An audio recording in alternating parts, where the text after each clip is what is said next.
I'll go ahead and call the meeting to order. We did the welcome introduction and roll call, correct? Yes. Yes. Hey, Phil, would you like to fill us in on the ESS and modernization legislation memo? Yes, I'd be happy to take it from here. And please stop if you have any questions. Um, so in the packet that we sent out is a one-page cover memo. It's dated November 22nd, and I'm going to be working from that primarily. So I encourage you to refer to that. But I'm actually going to move to a different display, and this is the Modernization Act. It has been revised, and I will explain everything as I go through it.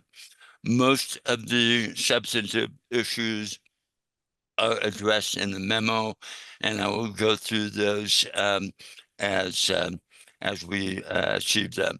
I want to thank a number of people, even right up to 10 minutes before we started the meeting.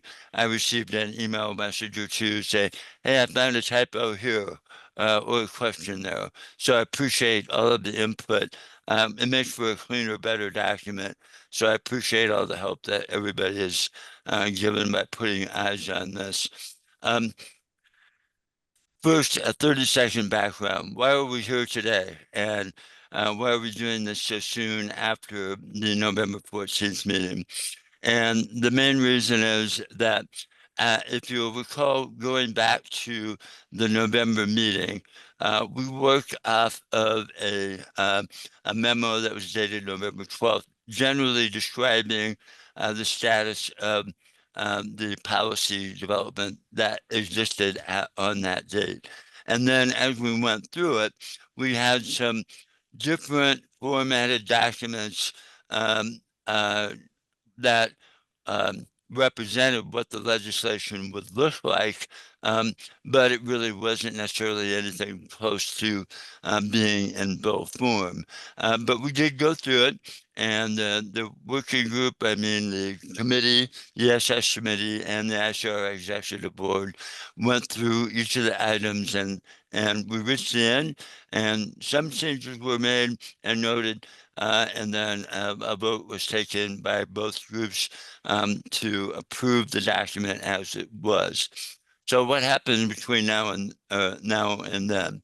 Um, the difference is that the new version is completely consolidated. All of the policy changes are together. It is not exactly like what a bill looks like, but it's pretty close. And the basic differences are that if you read a bill in the Iowa legislature, the lines are numbered, the formatting is a little bit different in some cases in terms of their practices in the Legislative Service Agency. And I'm not going to pretend to be the expert in that, but I have written a bill or two in my day, and we tried to come as close as we could to what would an actual bill look like. Um, and so when you go through that exercises, you do find things that, oh, I should have fixed that, or there's a typo there. And what we want to do is get something in a form that is ready to advance to the next step in the process, which is to begin to share information with particularly legislators, but also with legislative staff and the legislative service agencies, because one of the things that needs to happen in the next 30 to 45 days is stuff has to be put in the hopper so that it is ready, or as ready as it can be, when the legislature convenes in January. And that's where we are at. If you want to succeed, you do not wait till January 1 to do this, you get going on it right away. So as we went through this process and created this consolidated document, we did identify some things that needed to be addressed. And then there were some policy changes that we did identify. And in one case, I'll just be frank with you and say, I felt one way when I made a recommendation to you on November 14th, and I feel differently about it now. And so um, everything on the table here today is subject to action by the the joint groups, you can make motions. You can move to amend something. If you want to call something specific out and vote on it separately, you can. All of that is totally okay. And whatever the committees decide jointly, that's sort of the direction that we will go. I am going to make recommendations to you today, but it is your decision to make. Um, so as I go through this, I'm going to go through the bill pretty much in the order in which it appears. And even if it's just a correction of a typo, I'm going to call that out and make sure I identify it. And then after I've gone through everything, if you'll permit me to do it that way, then we'll open it up for discussion. And the things that you think need to have more discussion or that you want to vote on separately, you can call them out at that time. And at that point, we'll be listening to Lisa and Julie to help facilitate. I mean, Lisa and Nancy to help facilitate that. So the first item I want to call out, which is the first bullet in the memo that you received, relates to section 3. And this actually resulted from a discussion that we had with Stacy and Megan. I think Nancy was in it too. And we just identified in that conversation that, there are some survey documents that are legal size documents and those types of things. Drawings, if you will, need to be included in the definition. So there's nothing really substantive about this. It was just an identification that one set of dimensions was inadvertently left out, and we're including it here. And that's what's highlighted on your screen in section 3. We are trying to make a new policy here. It seemed like a kind of a technical question that needed to be made. Continuing on, this is the substantive one, and it is represented in your second bullet in the cover memo, and that is to add the phrase the maximum recording fee for documents with 50 or more pages is $500. So since the last meeting, we have had some conversations. We had some before where the Bar Association in particular had raised concern about the size of recording fees for very large documents, particularly documents that might be over 100 pages. And in the interim period, we took a look at the numbers to say, well, how often does that happen? And is it a material difference? Is there any middle ground that can be pursued? So based on the review, and I would just, I think you should see this on your screen, we identified that since January of 2023, there have been, and this is through September of 2024, so not quite 2 years, but more than a year. There were 51 documents recorded that had more than, or that had 100 or more pages. If you were to go back to 50 pages or larger, then the numbers get a little bit bigger, and it ends up being, sorry, I'm going to make sure I'm doing this right. It ends up being about 417 documents over that period of time. And so then we started to play with some numbers that say, well, is there anything we could do? Is there any middle ground? Is there any point in which we could consider some type of a cap or a governor that would kind of assure that a preparer would not be faced with a very, very large fee just because the nature of their document was big.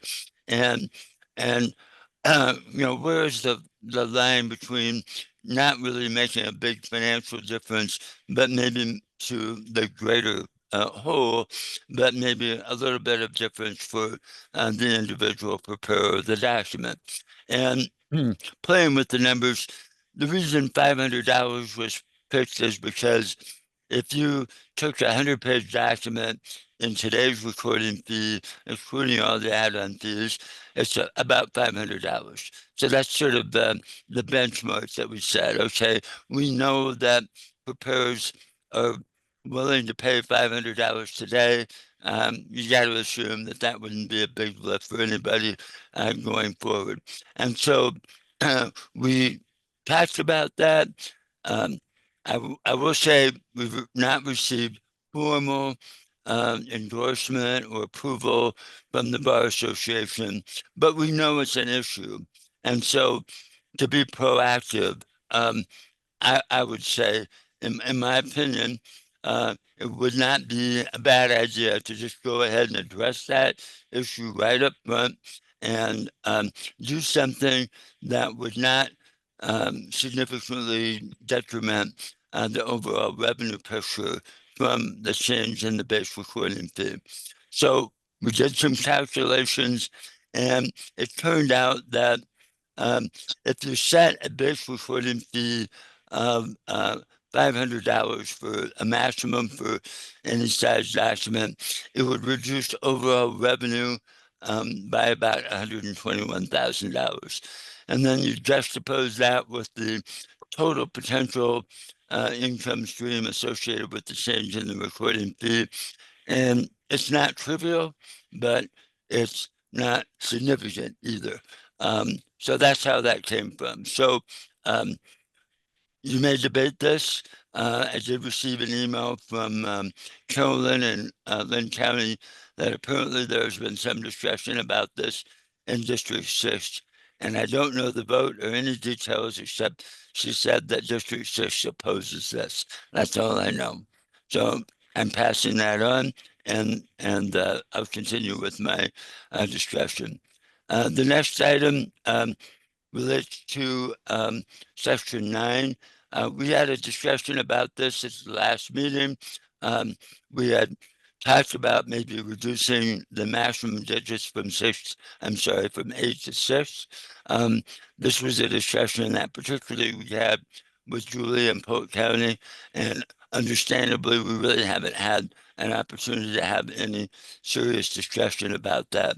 And you may recall that in an earlier version of this, I had already changed it to 6 digits. I want to allow for that conversation to still take place. So the language here, the suggested language here is to change it so it says don't include no more than 8 digits, meaning that we can still have that conversation, but we just weren't ready to draw a hard line on that at this time, and we weren't at the last meeting either, really. Okay, I'm going to continue to move on. This is one that I'll just say it publicly again. I owe Dylan an apology for, because in the memo that I sent everybody the other day, it made it sound like nobody had said anything about this. And in fact, Dylan did point this out to me, and he and I have actually exchanged messages about this more than once. So it was unintentional, but we did talk about this. And specifically, the concern that was expressed to me, and then after I'm done, we'll invite Dylan to just use his own words, but concern was expressed about this highlighted section that placed some responsibility on a user who had permission to see shielded information to keep some measure of confidentiality. And the analogy that I used is that as a staff, our land records team had to agree to sign a confidentiality statement with the Department of Revenue on not disclosing confidential taxpayer information in liens or lien releases until it got recorded. And the general principle is that if somebody has permission to show the documents, they really should be using it only for their business purpose. They shouldn't be snooping. They shouldn't be searching for information for their personal purposes or even for their own curiosity. It should just be for business purposes. And there may be better ways to word this, but that's the basic idea. If there are other underlying concerns about the idea of moving to a shielding program. We didn't get that far in the conversation. I will tell you that this is an area where I changed my mind, um, and felt it was important to bring it back to you today. And the basis for changing minds is that when we thought about it, and and if we decided to go ahead with the plan just to keep the current law in the draft, it kind of felt like we were sending a message that, hey, we weren't really interested in the shielding thing, never mind, sort of. And we felt like recognizing that there may still be some changes and improvements that should be made in the language in the bill. Um, we still wanted to send a message that this is something that we're open to and willing to work on and make better. Um, and we know that the current system is not working to its desired effect, but at the same time, we also want to be aware of and sensitive to the needs of the industry to have access to information. And that's the balance that we were trying to strike. So the reason it's here is because we did not want to send a message or a signal that we weren't interested in working on this. We at least wanted to get a draft in to let everybody know that we thought we could do better in this area and that we were going to continue to work on it. There are honest disagreements maybe about that, but that is the reason why we're bringing it back to you. Continuing on, then I'm almost done. The item in 331 612, this is just a fix of a typographical error. This was identified for us separately in a separate email from somebody who picked it out. And there's no substantive change here. I'm just pointing it out so that you can do a comparison with the original if you want to.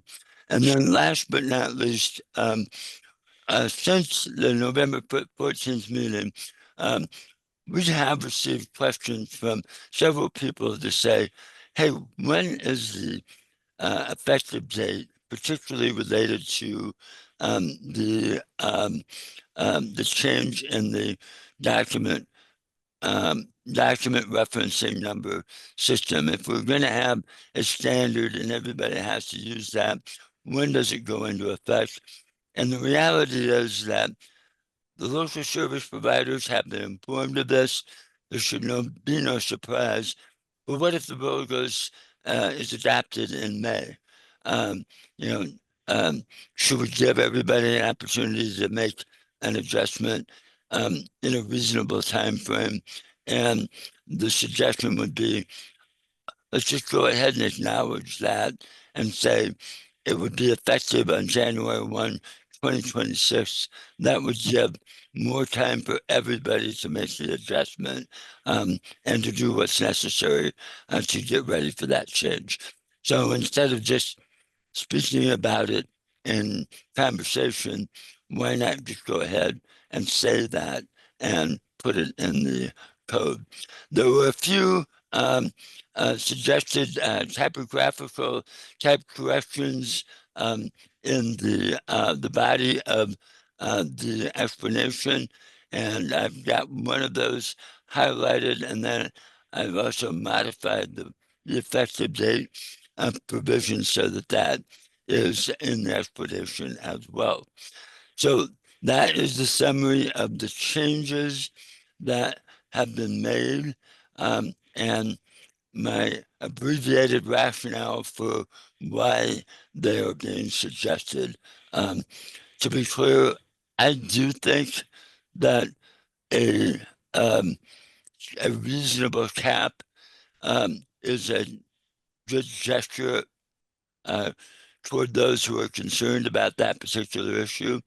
And it is not a huge impact in terms of revenue, particularly on a statewide basis. It might have an impact in an individual county when those large documents happen, but statewide, it's not really a big impact on the revenue stream. I want to make sure I'm not forgetting anything. Give me one moment here. No, not that.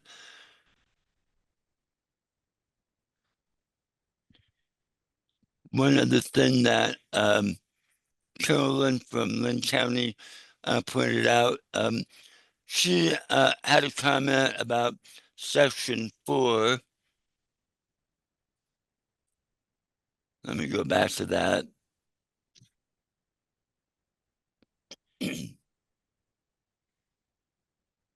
So in section 4, it makes a reference to creating a definition for the electronic services system. And then there's a reference to the county land record information system. And generally what we've done throughout this updated draft is the county land record information system is the noun, if you look at the history of the legislation. But it was not really a governing body at the very beginning. It became a governing body, and then that evolved into the ESS system. But county land record information system as a phrase is really the noun of what has been created, which is now known as our land records. And elsewhere in the document, we've made the conversion to the governing body, which is the electronic services system.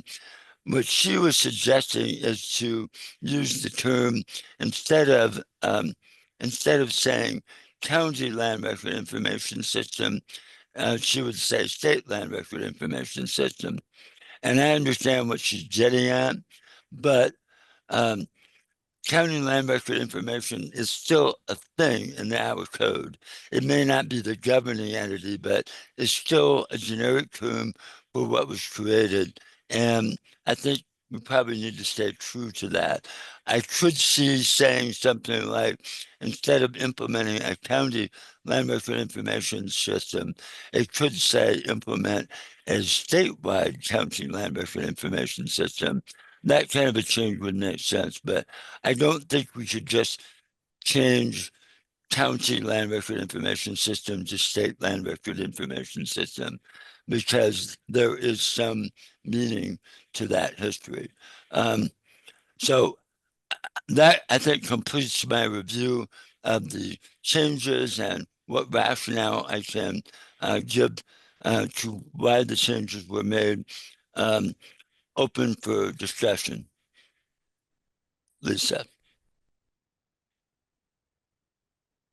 Phil, this is Julie.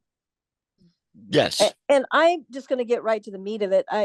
I read the different emails regarding the Back the Blue bill, and I understand our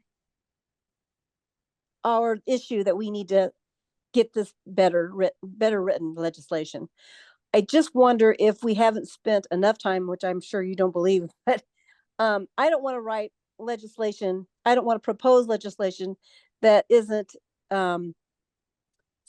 it doesn't have all of our stakeholders involved either in what they have to say. I have a difficult time.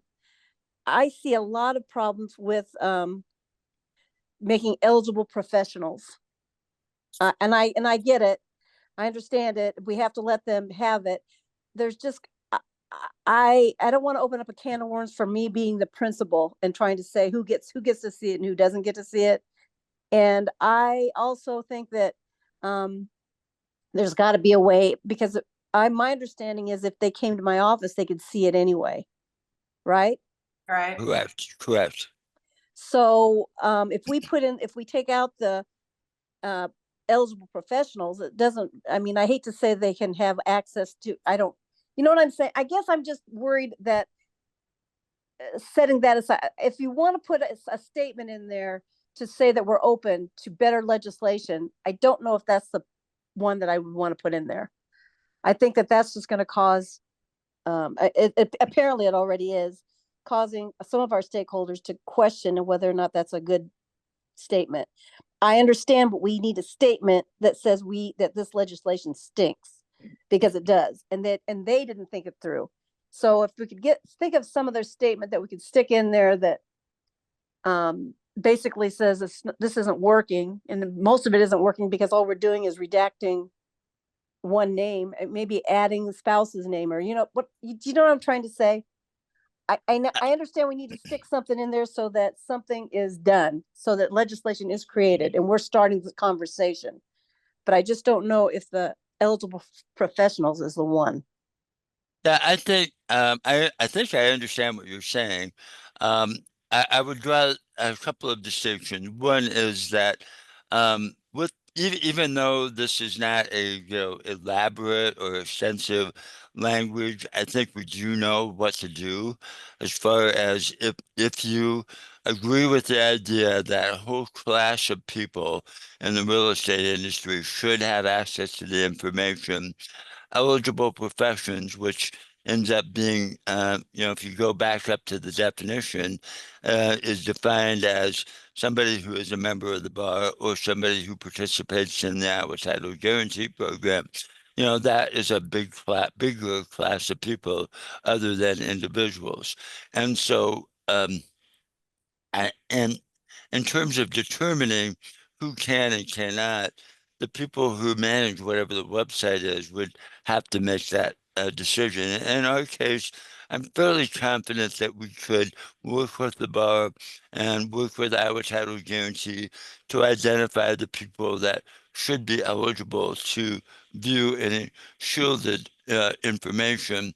Um, the the the phrase in question really only relates to whether there are any confidentiality requirements or not. So Mm-hmm. just a clarification there.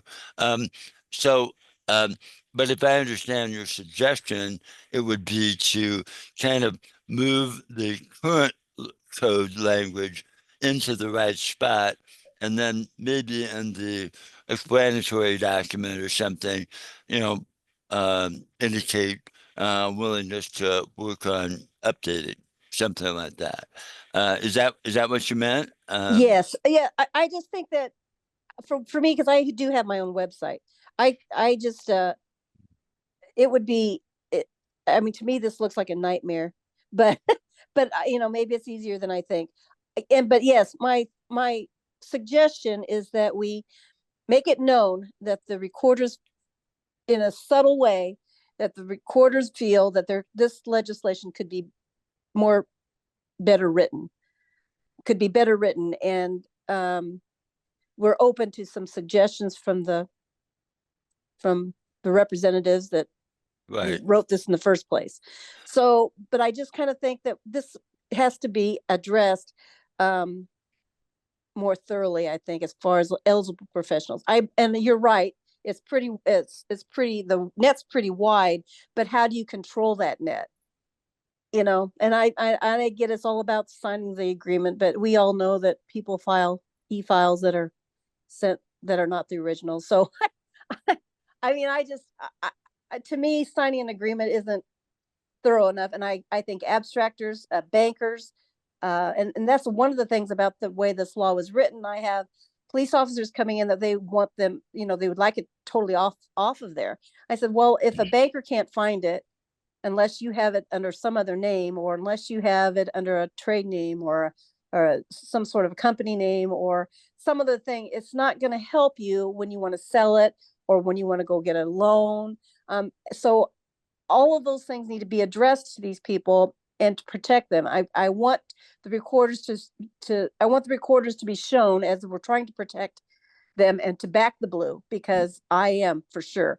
It's just a way we have to do it, and then we want to make it easy for them too. We don't want to make it more difficult for them to go out and get a loan, or to address situations where the bankers need to find that, or other professionals. So I don't know. I just Yeah, maybe I think I understand you. Are there other comments on this topic? Bill, this is Megan. I would like Dylan to speak on what his email yesterday when he replied to. I want to listen to his concerns if we can, because I don't know what those are. Yeah, I'm happy to share them. So, and I mentioned this last time in our last ESS meeting. It's My main concern with this shielding proposal is this highlighted portion, which does create a duty of confidentiality onto attorneys, abstractors, and closers who receive the information through an internet site. I think last time someone made the comment, that a lot of abstractors don't receive the documents through the internet site; they get them directly from the county, which is true. But then the concern becomes, what do they post to their title plant? What about the attorney who needs to review a deed to draft another deed? Things like that get really complicated if the law says they can't disclose that information, which is what this provision would say. If I get information from the shielded part of the website, I can't disclose that, but they're hiring me to disclose it. So it makes it really complicated. Phil and I have talked about this in the past. We've exchanged some emails last night and today. If it's the idea that we were going forward with the shielding proposal, this definitely needs some work. My suggestion would be, for now, kind of what Phil and Julie had just mentioned, is to remove the shielding proposal from what the boards approved today, and allow us time to work on that. My personal thought would be that's something that then we have in our back pocket for if the sheriffs or judges bring up a proposal, we have a counter proposal that already meets our needs. I'm not sure, the recorders want to put this forward as the first proposal, but at least taking it out of this and taking it out of the draft gives us time to work on that to make sure the attorneys, abstractors, closers, bankers, if we want to throw them in as eligible professionals, have the opportunity to review this and really understand what it means to put a duty of confidentiality on themselves. Thank you. There is a question from Anne in the chat. She said, is it possible that including the shielding matter will damage our original effort to modernize our fee structure? My answer to that is, as I said, I think in previous discussions, there is some risk associated with this. It's more of a bit of a calculated risk, but there are people in the General Assembly who are very favorable toward the idea of shielding, and we need to do something with this because it isn't in the recorder section of the code. Even if it's only to move it from one place to another, it still has to be done. And if you're familiar with the legislative process, amendments can be offered. And it would be my feeling that you want to be proactive in this. You don't want to be passive. You want to be doing something that actually will work and not just be somebody's idea that doesn't actually know how to run a statewide website. So we advance this because the basic concept, I believe, could be made to work. There are people on both sides of it. There are some who really, really, really want to do this. There are advocates for it.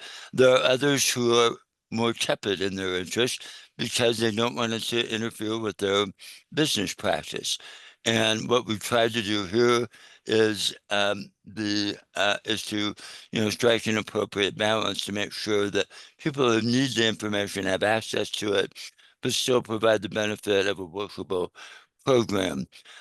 We do not, in answer to Ann's next question, we have forwarded this to the Sheriff's Association, and at this point in time, we're waiting for any official feedback. Anecdotally, from Melissa and other recorders who have talked to their sheriffs or their deputies about it, there are some folks out there that would be favorable toward it, but we don't have any official position from anybody in law enforcement at this time. No. Is there a way to say something like, because what I see what you just said is that legislation could be passed that shields all the information, and then we have to turn around and say, yeah, but wait, you know, it's going to affect citizens this way and this way. So is there a way to say county officials shall implement and maintain a process to facilitate requests for information, shielding processes may include provisions which are shielding processes would not hinder economic cause economic Hardship or. hardship. or- Yeah. I mean, something to that effect, just so that we're protecting them, but we're still protecting their ability to get things done economically too. I want to have that open. I mean, I want to show that we are doing something, or we want something done, and to protect them, but we also want to protect the process, the real estate process. Does that make sense? Am I making sense? It does. I just want to be clear.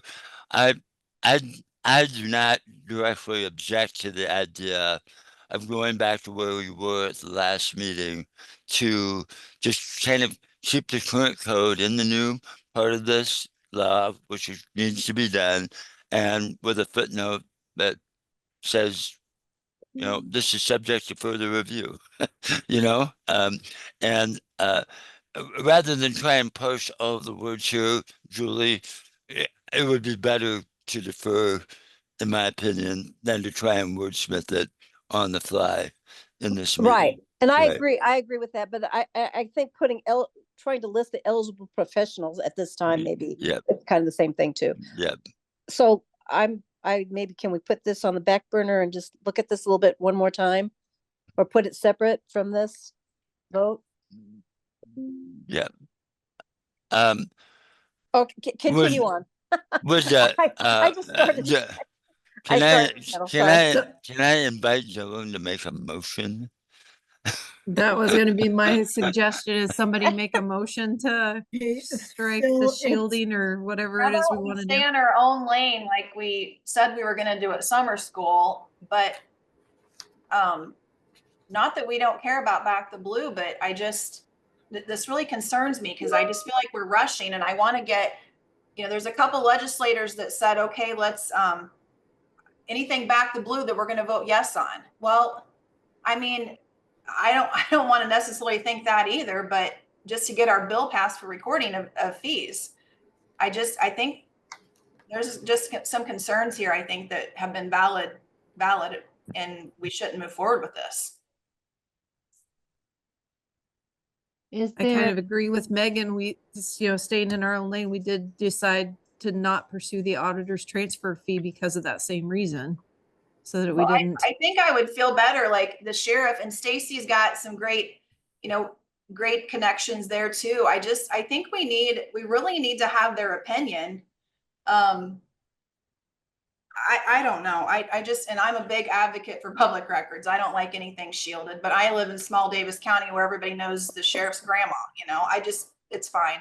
It bothers me. Well, it bothers it. Well, but Megan, I don't, and it bothers me to have sheriffs or undercover agents coming in and saying, well, I get a lot of it, and I know. And so it's a lot. I also don't want it to hurt them when they need some money. That's my point. I don't want that, because people need to be able to finance their home, and it concerns me. So it's like, I get your point, because I'm small town Davis County. So I get not being small town. It's just, I just see the other side of it.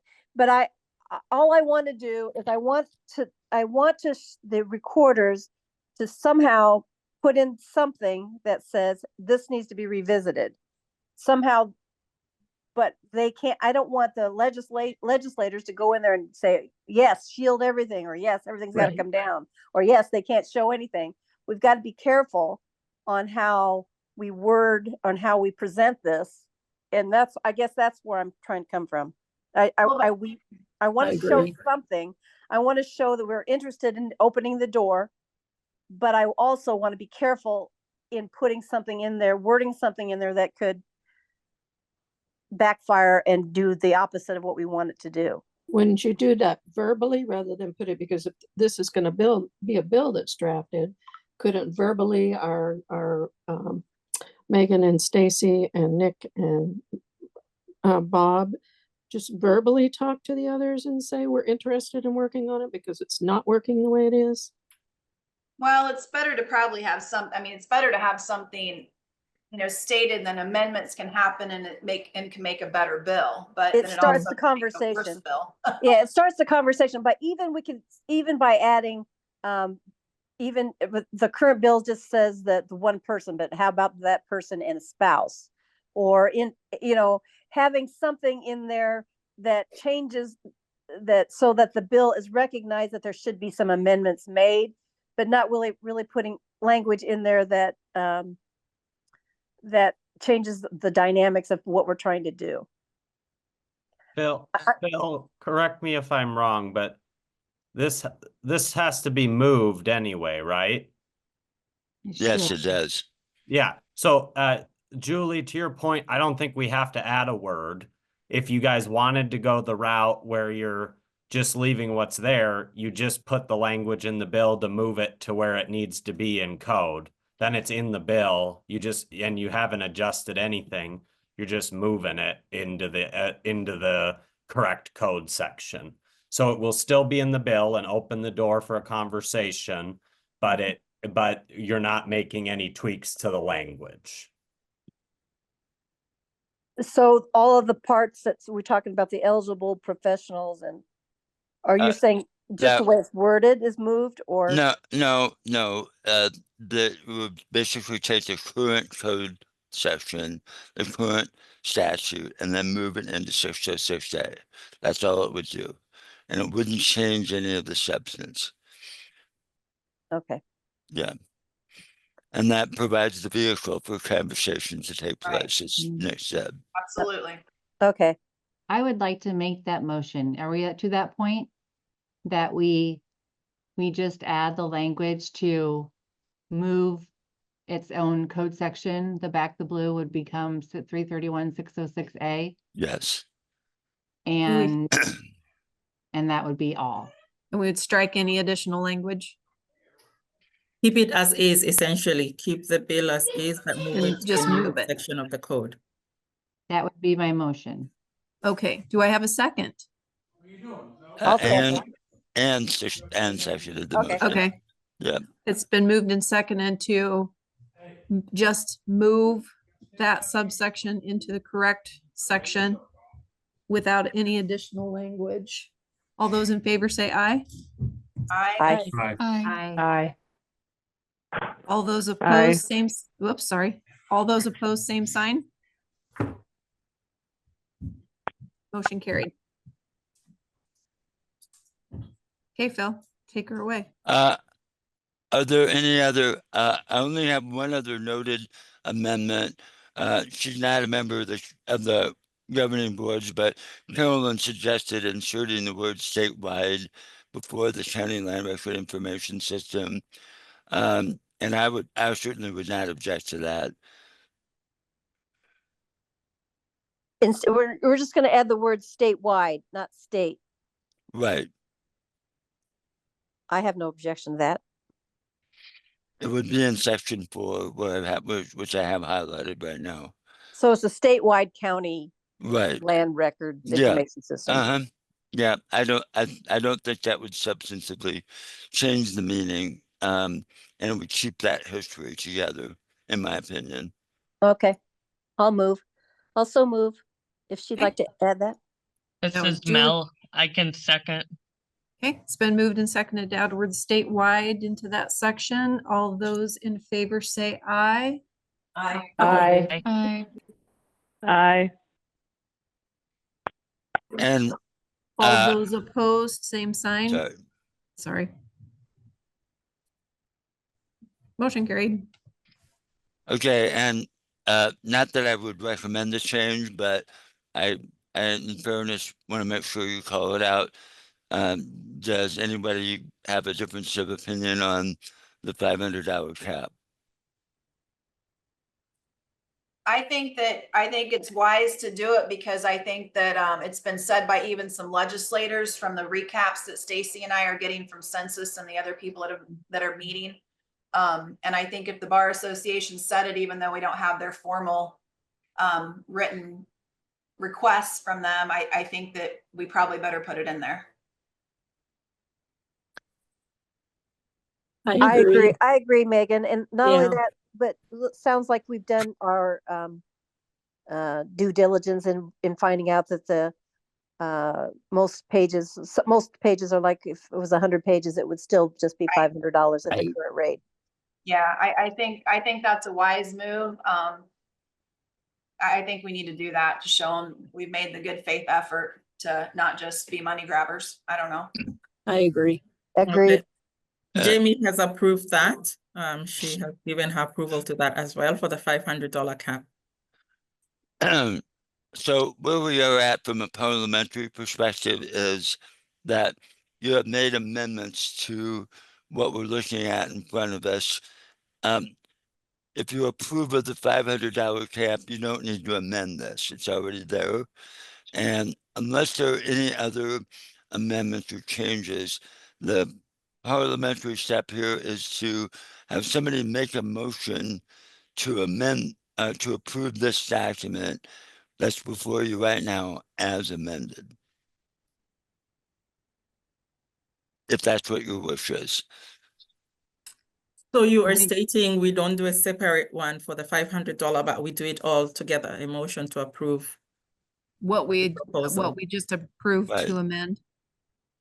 Right, so the document I'm sharing with you, what I reviewed with you, the changes that have been made, you've changed some of those by amendment, which is great. But there's no further need to amend this unless you want to. And if the document as it stands now, as amended, is okay, all you would need to do is to move the approval of this document. I have a question as about amended. the 6 digits, 6-digit numbers or 8 digits we talked about last Friday. Yes. You were in check with Julie. So it has 8 digits in here that you did not want to move that to 6. I wanted to write it to leave room to move to 6, okay? But Okay. in fairness, we just had Julie's been occupied. We haven't had a Right. chance to have that conversation. If there's an agreement to do something shorter, we would come back and amend this separately. Okay, but not today. But it says up to 8, It right? says up to 8, and that's Right. fine. Yeah. Okay. Okay. Okay. Would anybody care to make the motion to approve this document as amended? Melissa has a question about typos. I believe those were all corrected. All the typos that have been identified have been corrected in this version. Thank you. I believe Travis made a comment in there too. In the long run, that's a small concession. I'm assuming he's talking about the $500 cap. Yeah. Yeah. See the forest through the trees. Such a wise man. Isn't he? Yes. Yeah. Would anybody care to make the motion to approve this document as amended? This is Sherry. I'll move to approve it. Okay, do we have a second? Julie, I'll second. Okay, it's been motioned and seconded to approve this document with amendments. All those in favor say aye. Aye. Aye. All those opposed, same sign. Motion carried.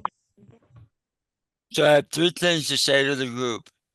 Number 1, I hope Dylan's still friendly with me after this. Number Okay. two, you made a few changes here, but I want you all to leave thinking, man, we just accomplished something. To get something like this pulled together to present to the General Assembly, it's a huge accomplishment. You're not done, but it is huge. And number 3, love you all. Happy Thanksgiving. Yeah, thank you very much. And yes, this is a huge accomplishment, and there has been so much work done on this. To get our And I want to thank you, Phil, for putting it all in words. And I'm sorry. about the Our back to school stakeholders thing. have so much I wish it was written influence. better in the first Okay, we're place. getting a lot of feedback from somebody. Jolene, That's can all I hear right. from you? Thank you. Thank you, Julie, Phil. I heard you. I heard you. Thank you. Excellent, Bill, for all excellent your job work and your by time. everybody. Excellent job by everybody. It's this is a huge undertaking, and Phil, you've been really wonderful at getting it all written down for us to reread it and reread it and rewrite it and reread it. And everybody has done a great job. All the meetings that we've attended and all the people that we had to speak to and still have to speak to. But I think that it's been a great undertaking, and I'm very proud of the work that everybody has done. Yeah. Yes, I'll thank just you, everyone. Go ahead, one Nick. one quick note. I wanted to piggyback off that. The amount of phone calls I've gotten from legislators after they talk to their recorders is a lot, but that's a lot. So good. I appreciate all of you doing the outreach and sharing that handout. I had 2 senators call me today. So it's working. Most are saying they're supportive. They like the concept. This hasn't happened since 1985. And we have identified some possible sponsors, and Phil, Census Bob, and I are going to attack that strategy next week. So just keep up the good work and have a happy Thanksgiving, everybody. Thank you, Nick. Thank you. Happy Happy Thanksgiving. Thanksgiving, everybody. I Happy I have a Thanksgiving. question.